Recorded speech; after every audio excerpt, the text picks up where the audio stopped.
গোলাপ ফুলের মতন বোন। আমার মেয়ে কয় মা আমি ছেলে হলে আমি, মেয়ে হলো আমি। আমাদের শুধু কলিগ ছিল না, ও আমাদের মেয়ে, আমাদের বোনের মতো ছিল। দূরে যাইও না, দূরে যদি চাকরি করার ইচ্ছা থাকে আশেপাশে। আমি বোনের বিচার চাই। যৌথ পরিবারের হৈহুল্লোর মুখর স্বাভাবিক পরিবেশ মলিন হয়ে গেল মুহূর্তেই। এখন কিছুক্ষণ পরপরই ভেসে উঠছে আর্তনাদ, কান্নার রোল। কখনো মা, কখনো বোন, কখনো বা কাঁদছেন পিসি জ্যাঠারা। যেন হারিয়ে গেল সবার চোখের মণি। সারাক্ষণ পরিবারের সুখ নিয়ে চিন্তা করা রিয়া মজুমদার ঝরে গেলেন বড্ড অকালে। আমার নিষ্পাপ বোন, আমার গোলাপ ফুলের মতন বোন, আমি এই বোনের বিচার চাই। ফেসবুক খুললে খালি পোস্ট, অ্যাক্সিডেন্ট অ্যাক্সিডেন্ট অ্যাক্সিডেন্ট, একটার পর একটা, একটার পর একটা। এখন যে নিজের চোখে নিজের বোনের পোস্ট দেখতে হবে, খবরে, পেপারে, ফেসবুকে, কখনো ভাবি নাই। ক্যান্সারে ভুগে গত বছরের অক্টোবরে মারা যান বড় বোনের স্বামী। 2 বোন আর মা বাবার সংসার। একটি পানির কোম্পানিতে কর্মরত আছেন বাবা। এ সংসারের হাল ধরতে 24 বছর বয়সী রিয়া মজুমদার তাই চাকরি করছিলেন গোল্ড স্যান্ডস নামের একটি আবাসন প্রতিষ্ঠানে। পাশাপাশি চলছিল স্নাতকোত্তরের লেখাপড়াও। সব দায়িত্ব কাঁধে নিয়ে মাকে কথা দিয়েছিলেন পরিবারের ছেলে না থাকলেও মেয়ে হয়ে পূরণ করবেন মায়ের সব আশা।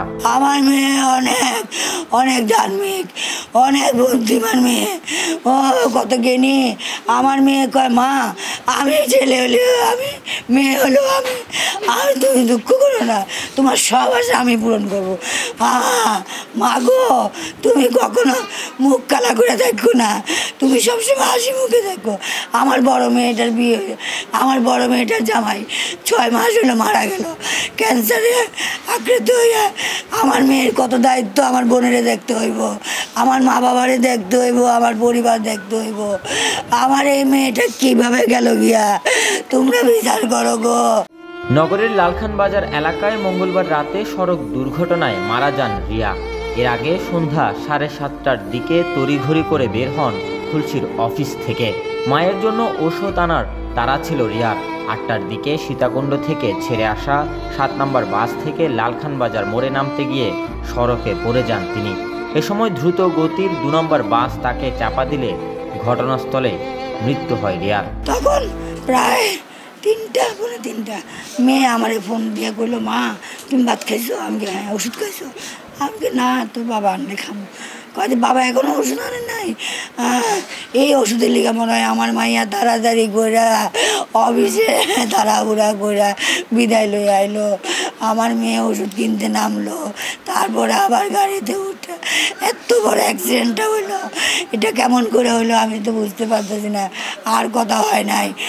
সাজানো গোছানো বাসায় রিয়ার স্মৃতিকে অনুভব করছেন সবাই। পড়ে আছে সারি সারি বই, পোশাক, ব্যবহারের সামগ্রী। জ্যাঠা সুশীল কুমার দেখালেন জন্মদিনে উপহার দেওয়া একটি খামক। সে আমার জন্মদিনে একটা ফুল, গোলাপ ফুল আর একটা প্যাকেটে 3000 টাকা দিয়ে লিখে দিছে এই লেখাটা লিখছে। ও যে এত উদার মনের মানসিকতা এবং এত সৎ সুন্দর, মানুষকে ভালোবাসতে জানে। এই ধরনের মেয়ের অকাল মৃত্যুতে আমরা মর্মা হই। আশু বিচার দরকার। আমি চাই যে আইনত ব্যবস্থা গ্রহণ করে এইসব কারপিটদের, এইসব চালকদের, আজে বাজে গাড়িগুলো যেগুলা ফিটনেস নাই, নিরীহ লোক মারতেছে, এদেরকে সরকার যাতে এদের ব্যবস্থা নেয়। সুশীল, শিবু, দেবাশিস 3 ভাইয়ের সংসারে ছেলে নেই একটিও। তবে শিবুর মেয়ে রিয়া ছিলেন সবচেয়ে আলাদা। তাই তো জ্যাঠা সুশীল মজুমদার একাডেমিক, কম্পিউটার সহ সব ধরনের শিক্ষায় উৎসাহ দিতেন এই মেয়েকে। সাংসারিক বিষয় নিয়ে, লেখাপড়ার বিষয় নিয়ে আমি তাকে মাস্টার্সে ভর্তি করাইছি। তুমি যে ভর্তি হওয়া পাশাপাশি পড়ো, কিন্তু দূরে যাইও না, দূরে যদি চাকরি করার ইচ্ছা থাকে আশেপাশে করবা, তাড়াতাড়ি চলে আসতে পারবে। রাত্রে সন্ধ্যার পর হইলে আমার চিন্তা হতো কোথায় কোন ছিনতাইকারী, কোথায় অপরাধে মানে ইয়ে করবো, ও অ্যাটাক হয়। 3 মাস হলো গোল্ড স্যান্ডসে চাকরি নিয়েছেন রিয়া। এরই মধ্যে হয়ে উঠেছেন কারো মেয়ে, কারো বোন। পরিবারের সদস্য হারানোর মতনই কান্নায় বুক ভাসাচ্ছেন সহকর্মীরা। আমাদের শুধু কলিগ ছিল না, ও আমাদের মেয়ে, আমাদের বোনের মতো ছিল এবং ও অনেক বেশি সৎ, পরিশ্রমী ছিল। ও সবসময় চেষ্টা করছে অফিস ডিসিপ্লিন যাতে মেনটেন করে এমনই একটা মেয়ে ছিল। ও চেয়ারটা ধরেই আসলে আজকে সারাক্ষণ আমরা ও যে রুমে বসতো ওই রুমেই বসা ছিলাম, আমরা ঘুরে ফিরে তো ওইখানেই ওর দিকে তাকাইছি, কারণ ওই টাইমটা তো ওইখানে থাকার কথা। রিয়া মজুমদার আমাদের কলিগ হলেও আমরা আসলে আমার বোনের মতো ছিল। আমাদের মধ্যে আন্তরিকতা, একসাথে যে টিম হয়ে কাজ করার যে বিষয়টা, এটা আমাদের মধ্যে বরাবরই ছিল। রিয়া অনেক ভালো মনের, অনেক পরিশ্রমী আমাদের একজন কলিগ ছিল, আমাদের বোন ছিল। এ ঘটনায় বেপরোয়া বাস চালকদের দ্রুত বিচার চান পরিবারের সদস্যরা। কোতোয়ালি থানার ওসি আব্দুল করিম বলেন, দুর্ঘটনার পর বাস দুটি জব্দ করা হয়েছে, তবে পালিয়ে যাওয়া চালক হেলপারদের আটকের চেষ্টা চলছে।